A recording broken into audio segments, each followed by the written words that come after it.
es vosotros sois la luz del mundo. Vosotros sois la luz del mundo. Hay un libro que se llama Sales Upbeat.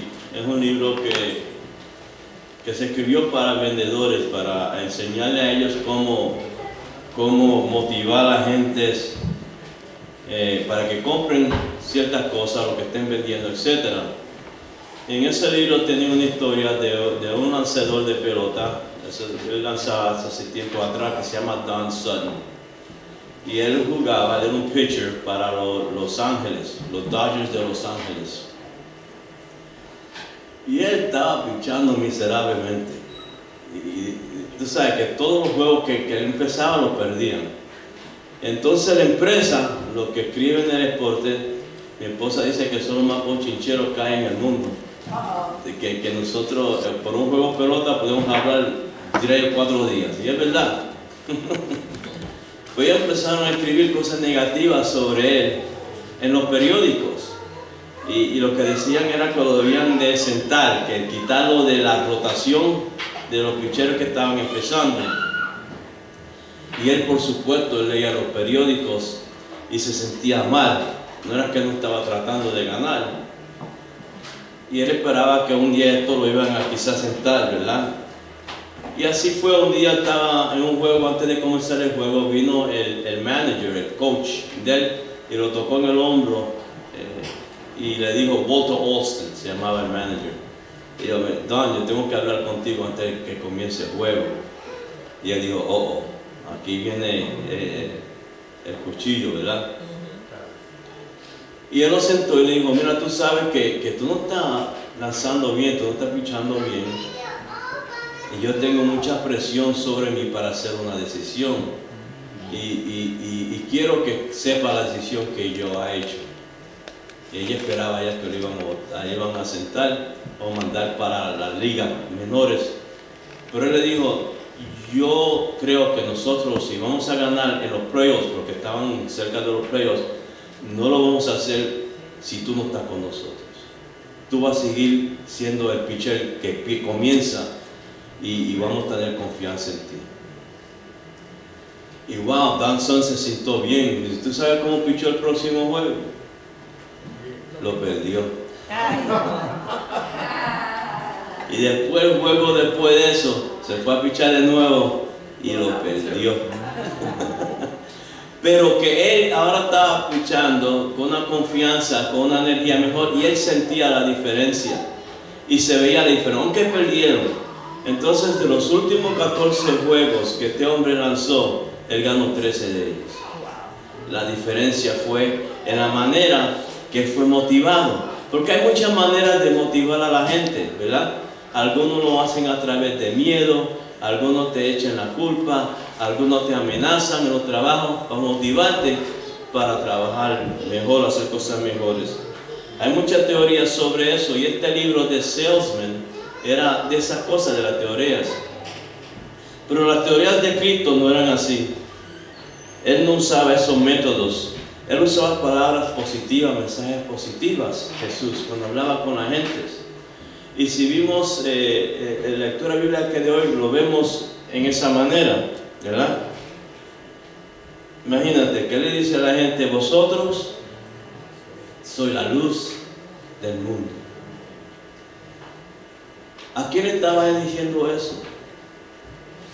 Este era el sermón en el monte. Él estaba hablando a los 12 discípulos, también estaba hablando a la gente que estaban ahí. Es decir, que había gente, pecadores, habían amas de casa, mujeres, habían publicanos que supuestamente eran los pecadores más grandes del mundo, los ladrones, ¿verdad? Y él está diciendo a ellos, vosotros voy a ser la luz del mundo. Gracias, hermano, agradezco. La luz del mundo. Ustedes saben que cuando uno se gradúa de colegio, siempre tienen a alguien especial para que dé el commencement speech. Él habla de convención, de comenzar, para como trayectarlo a ellos en la vida correctamente. Y él está hablando a personas que quizás se han graduado de doctores, de psiquiatras, de ingenieros, porque en los colegios cuando se gradúa un grupo grande hay muchos diferentes títulos que le dan. Aquí Jesús le está hablando a pecadores, a gente comunes. Y Él no lo está haciendo en una gran ciudad ni en un colegio. Lo está haciendo al lado de un monte en Galilea. Ni siquiera en Jerusalén le está hablando a ellos. Y Él está diciendo a ellos, vosotros sois la luz del mundo. ¿Cómo se imaginan ustedes que ellos pensaron cuando ellos oyeron esas palabras? Dijeron que yo ni puedo coger pesas y eso, tengo que luchar y matarme y eso. Porque es algo serio. El fin de su ministerio, después de 3 años y medio, Jesús le dice a sus discípulos, ustedes van a ser testigos de mí en Jerusalén, en Judea, en Samaria y en todo el mundo. Él empieza con una escala y va subiendo. Pero aquí al comienzo de su ministerio, Él le da un jonrón del principio. Él no empieza con Judea y Jerusalén. Él dice, vosotros van a ser la luz del mundo. ¿Y sabe algo que es más ridículo que eso? Porque eso tenía que ser funny, oír eso, hablando de esa gente así. Porque ahí la gente, si eso lo estaba diciendo a los fariseos, yo puedo entender eso. Si se lo estaba diciendo a los escribas, yo lo puedo entender. Pero a pescadores, a publicados, a gente común, ellos no lo entienden. Pero algo más absurdo de eso es que Él nos lo dice a nosotros hoy también. Vosotros sois la luz del mundo. Hay que dejar que eso penetre. Piénsenlo, porque eso es lo que Él nos dice a nosotros. ¿Y qué nos dice Él cuando nos dice estas cosas? Él dice que nosotros tenemos una responsabilidad grande, hermanos, de compartir las buenas nuevas con todo aquello con cual nos encontramos en el camino. Y es una tarea que Dios nos ha dicho a nosotros. Una bombilla, cuando se pone en un cuarto, alumbra todo el cuarto. Y hoy en día la bombilla no tiene que ser grande, tienen esas LED lights que puede ser la más chiquita con la batería más pequeña y te alumbra más todavía que las bombillas anteriores. Es decir, que tú no tienes que ser un especialista, tú no tienes que ser una persona de una profesión, tú solamente tienes que ser dirigida por Dios. Y tú puedes ser la luz del mundo como Dios quiere. Una vez escuché de un niño, lo leí en un libro, que nació en enero 4 de 1809 en Francia. Los padres de este niño eran ¿cómo se dice? Esos que arreglaban zapatos, ya eso no se ve. Zapateros. Y el papá de él era bien bueno con instrumentos y herramientas, etc. Pero este niño, a la edad de 3 años, quería ser como su papá. Y él agarró lo que se llama un awl. Un awl se parece a un clavo, pero se usa para hacer rotos o huecos, ¿verdad? Tú lo pones en algo y le das un martillo grande. ¿Ah? Es como un tornillo bien como un tornillo grande, pero no tiene de esos tornillos, no. Es fino. A los 3 años él cogió un canto de cuero y cogió este awl para hacer un roto como el papá lo hacía en los zapatos para uno meter los gavetes. Y el niño le dio así al awl y el awl zapateó para atrás y le cogió el ojo izquierdo. Entonces al niño lo llevaron al hospital, al doctor inmediatamente, pero no le pudieron salvar el ojo. 2 años más después, a los 5 años, el ojo cogió una infección, se le pegó al otro ojo y el niño quedó ciego.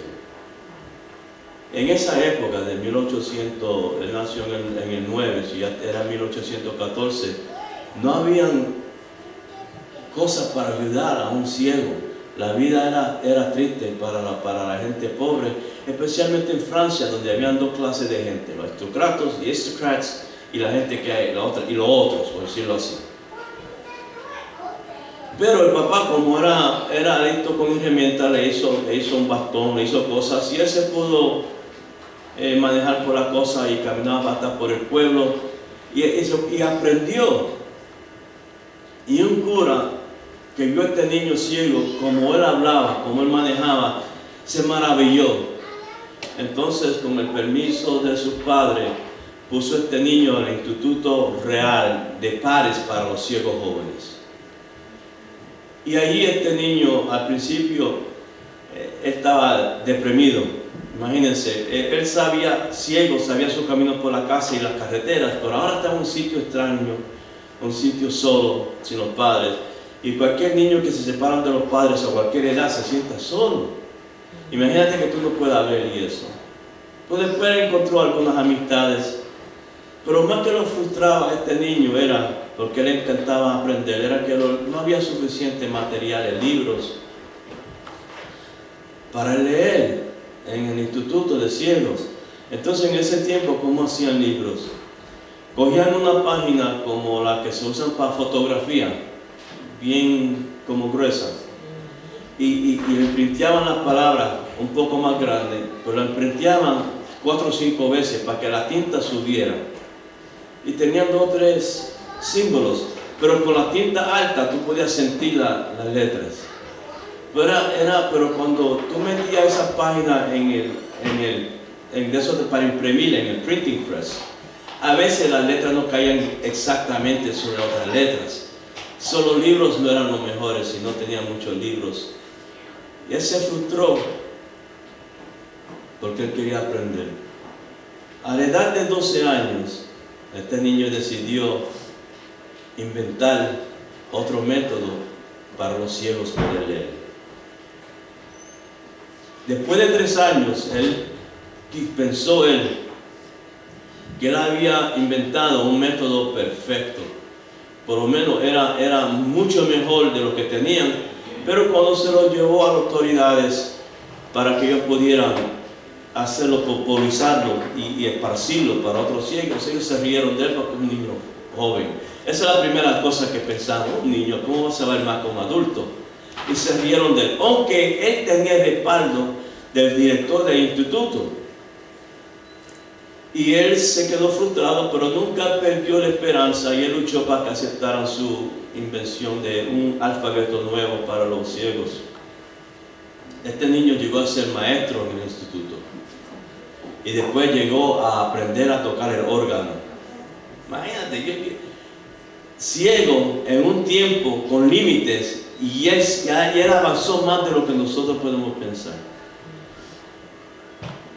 Pero él contagió el tuberculosis, y a los 43 años, mientras estaba en una cama muriéndose, le dijeron que por fin alguien había aceptado el método de él y que lo estaba utilizando en varios sitios, y si se iba a hacer bien, lo iban a esparcir más. Él no vio, pero hoy en día ese sistema se usa por todo el mundo. El nombre de él era Louis Braille. El sistema de Braille lo hizo este niño a los 12 años. Él abrió un mundo a ciegos que ellos nunca pensaban que iban a tener. Él ayudó a personas a ver físicamente. Y Dios nos está llamando a nosotros a ayudar a la gente a ver espiritualmente. Él fue la luz del mundo para muchos. Y Dios quiere que nosotros seamos luz del mundo también. Para aquellos que leyeron las matutinas del año anterior, ustedes reconocen que antes, cuando la iglesia empezó, no solamente la iglesia adventista, pero en esa misma época, como los 1800, la gente que cuando aprendían de Jesús, muchos se iban de voluntarios para ser misioneros. Para ir a tierras donde nunca habían ido, donde solamente habían peligros, iba a haber soledad, iba a haber escasez de comida, de ropa. Pero hoy en día ese llamamiento no se oye tanto, y hay sitios en el mundo así todavía. Hay poca gente que no quiere sacrificar todo lo que tienen ni todo lo que son.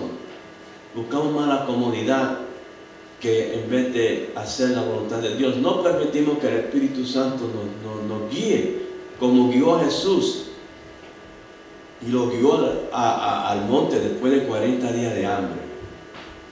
Todo el mundo se cree que si dejamos que el Espíritu Santo nos guía, va a ser para vivir mejor, y es para vivir mejor. Pero primero hay que ir por pruebas para purificar el oro, right? y muchos no quieren hacer eso. Pero nosotros tenemos que hacerlo porque nosotros tenemos una responsabilidad. Y nosotros tenemos algo que el mundo necesita. Y yo le pregunto a ustedes, ¿qué es lo que tenemos nosotros? A Jesús. A Jesús. Y con Él el amor de Dios. Cuando la Madre Teresa, que era la madre que vivía con los leprosos, ella estaba viva ya, por supuesto ha muerto. Hay una historia famosa de ella que vino ella tuvo una charla donde vinieron mucha gente del mundo, porque ella no se gastaba tiempo con la gente, se gastaba su tiempo ayudando y cuidando. Pero un tiempo ella se sentó y vinieron muchas personas para oírla a ella hablar, y ella habló, y después cuando terminó de hablar, ella preguntó si alguien tenía preguntas, y alguien le dijo, yo tengo una pregunta, y era una señora que componía un grupo que vino de los Estados Unidos, de muchas monjas, y la señora dijo, madre, yo no entiendo cómo la orden de usted sigue creciendo, cuando la orden nuestra, no solamente en los Estados Unidos, en otras partes del mundo, se va disminuyendo. Muchas mujeres no quieren ser monjas ya. Right? Nadie quiere vivir una vida estricta o ponerse los hábitos y verse como parte peculiar. ¿Cómo es que tú lo haces? Y la Madre Teresa le dice, pues yo le enseño a Jesús. Y la señora dice, sí, yo sé eso, pero ¿cómo es posible que ellos puedan aceptar venir a trabajar acá con los enfermos y no allá? Porque allá tenemos enfermos también, quizás no tan graves. Y la hermana dijo, yo le doy a Jesús. Y es decir, yo entiendo lo que ustedes hacen, pero yo quiero saber en particular qué entrenamiento le da usted para que ellos acepten. Y ella dijo, no hay nada más, yo le doy a Jesús. Y nosotros tenemos a Jesús para dar. Y tenemos la responsabilidad de compartir a Jesús con otros. Jesús no viene a nuestras vidas para nosotros sentarnos solitarios en una esquina y alabar su santo nombre, porque no lo podemos alabar de esa manera. Millones y billones de ángeles se unen para alabar a Dios. Y nosotros los cristianos debemos reunirnos unos con los otros para hacer la misma cosa, no para hacer las cosas solitariamente. Entonces tenemos que hacer como hizo la María Teresa. Vivimos en un país que hay mucha gente de diferentes religiones que viven aquí. Aquí hay judíos, musulmanes, budistas, hay gente hasta tostada, hindú. Y todo el mundo se cree que están adorando al mismo Dios, pero eso no es la verdad. Porque ninguna religión te enseña la historia del hijo pródigo o te enseña la historia del buen samaritano. Es decir, que ninguna religión te enseña el amor que Dios tiene por nosotros como la religión cristiana. No hay otra. Y nosotros tenemos eso para compartirlo. Y la gente vendrá. Así que nosotros tenemos la responsabilidad y tenemos la respuesta para lo que la gente necesita. Ahora, en el Sermón del Monte, antes de Jesús decir que vosotros sois la luz del mundo, Él dijo que éramos la sal. La sal. La sal se encuentra en el mar, se encuentra en las piedras, se encuentra en la tierra. Entonces, ¿qué hacemos nosotros cuando necesitamos sal? Agarramos un poquito de agua del mar y le echamos en la comida o de tierra. ¿Qué hacemos? La sal tiene que ser purificada para ser usada, ¿right? Sí, ¿qué quiere decir eso?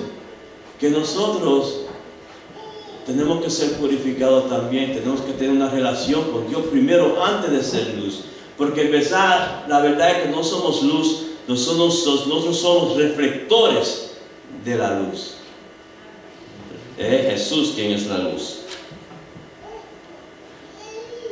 Yo no sé, hace unos años atrás que salieron unos libros. El primero fue tan grande que siguieron otros. Y el libro era Chicken Soup for the Soul. Sopa de gallina para el alma. ¿No lo han leído?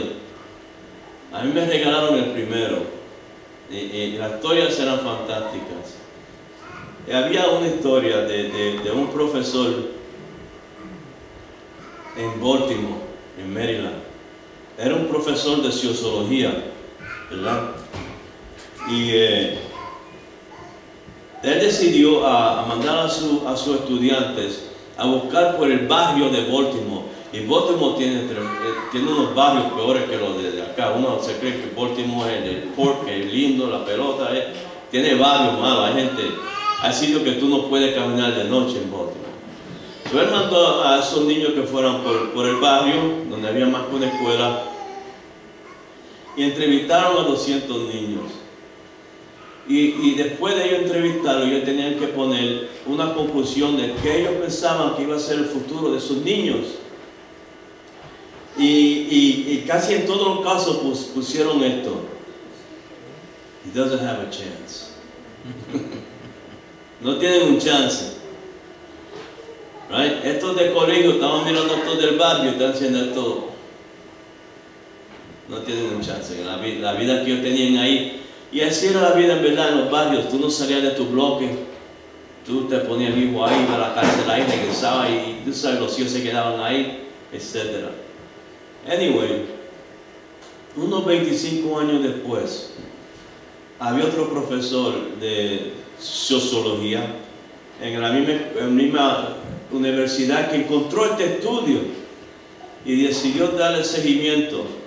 Y él mandó a sus niños a buscar a estas 200 personas que ahora tenían 25 años que había pasado eso, a ver cómo había concluido su vida, en qué punto estaban en su vida. Y ellos encontraron 180 de ellos. 20 se habían muerto o movido. De los 180, 176 eran doctores, abogados, gente de negocio, que vivían en casas buenísimas y lindas. Y él encontró eso tan fascinante, que él decidió a ver por qué, cómo es que un grupo llegaron a decir que no tienen un chance, y en verdad en la vida de ellos fue una vida de tremendo éxito. Entonces él se fue a entrevistar a estos niños y da la casualidad que todos iban a la misma escuela, había más que una escuela ahí en ese barrio, y ellos le dijeron lo mismo. Había una maestra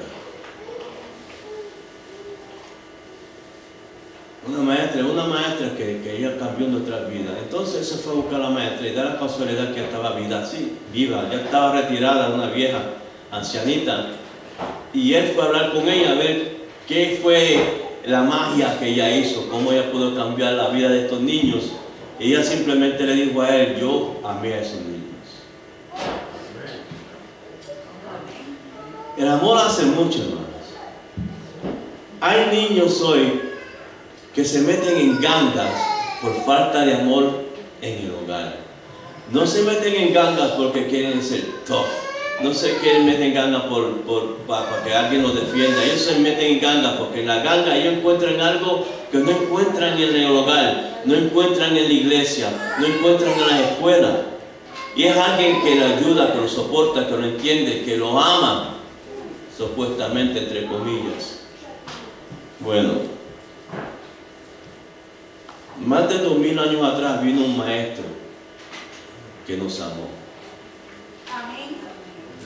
Y él nos ha dicho a nosotros: vosotros sois la luz del mundo. Usted puede tener una vida exitosa y la gente va a ver vuestra luz y van a glorificar a vuestro Padre que está en los cielos. Y vosotros pueden cambiar vidas. Y en una época vivimos, en esta época que estamos ahora, y cuando digo de época, estoy hablando del tiempo, que es el tiempo de Navidad, hasta el 6 de enero. Esta época se conoce como la época de las luces.